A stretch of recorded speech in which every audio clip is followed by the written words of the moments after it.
वो 6 जून 2006 की रात थी। मैं पिज़्ज़ा हट में डिलीवरी बॉय था।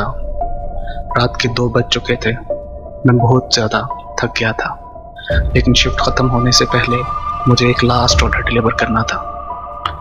मैं इस ऑर्डर को रिफ्यूज़ करना चाहता था क्योंकि ये कस्टमर बहुत ही ज़्यादा वियर्ड था और जब भी उसको पिज़्ज़ा डिलीवर करने जाता था, हमेशा उसके दरवाज़ा खोलते ही बहुत ही ज़्यादा भयानक स्मेल आती थी।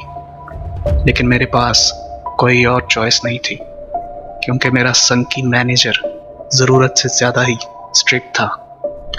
सो मैं पहुंच चुका था उस क्रीपी कस्टमर के घर और हमेशा की तरह घर की सब लाइट्स ऑफ थी। दरवाजे की तरफ मैं चला और एक गहरी सांस लेकर मैंने दरवाजे पर नॉक किया। दरवाजे पर कोई नहीं आया, इसलिए मैंने उस कस्टमर को मोबाइल से कॉल की और मैं चौंक गया क्योंकि सेल फोन की रिंग की आवाज़ मेरे करीब से ही आ रही थी। और जैसे ही मैंने मोबाइल की फ्लैश लाइट ऑन की और उस तरफ देखा जहाँ से मोबाइल रिंग की आवाज़ आ रही थी, तो वो वहीं मेरे सामने अपनी पुरानी रॉकिंग चेयर पर बैठा मेरी तरफ घूर रहा था। उसका मुंह आधा खुला हुआ था और मुंह से राल टपक कर उसकी चिन तक जा रही थी। ओ सर, आप यहाँ हैं, ये रहा आपका पिज़्ज़ा, मैंने कहा और पिज़्ज़ा को उसकी गोद में रख दिया। वो आदमी अभी भी एकदम खामोश था और बस मुझे घूरे जा रहा था।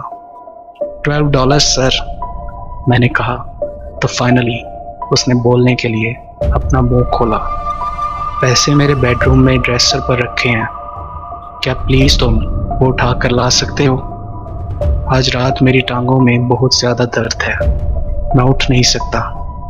वो आदमी मुझे बहुत ज़्यादा इरिटेट कर रहा था, इसलिए मैंने वैसा ही किया जैसा उसने कहा था, ताकि मैं जल्दी से पिज़्ज़ा के पैसे लूँ और यहाँ से वापस जाऊँ। जैसे ही मैंने उसके कमरे का दरवाज़ा खोला तो बहुत ही भयानक स्मेल से मेरा दिल ख़राब होने लग गया।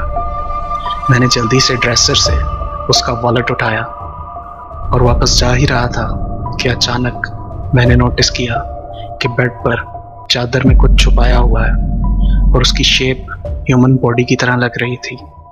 ओह माय गॉड, मैंने अपने आप से कहा और क्यूरियस हो गया ये जानने के लिए कि ये क्या है। मैं आहिस्ता आहिस्ता बेड की तरफ बढ़ रहा था। मेरी टांगें खौफ के मारे कांप रही थी। मैंने फाइनली हिम्मत करके चादर हटाई।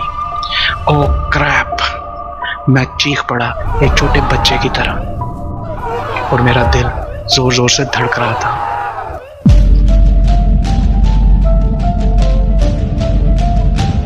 मैं उसी वक्त वहां से भागा, गाड़ी में बैठा और दोबारा पीछे मुड़ के नहीं देखा। जब मैं रेस्टोरेंट पहुंचा तो मैंने सारा मामला अपने मैनेजर को बताया और उसने पुलिस को कॉल किया। पुलिस ने बताया कि वो बॉडी उस बूढ़े आदमी की बीवी की थी और उसको मरे हुए कई साल बीत चुके थे। एंड ऑब्वियसली उस दिन के बाद मैंने दोबारा कभी as a pizza delivery boy काम नहीं किया।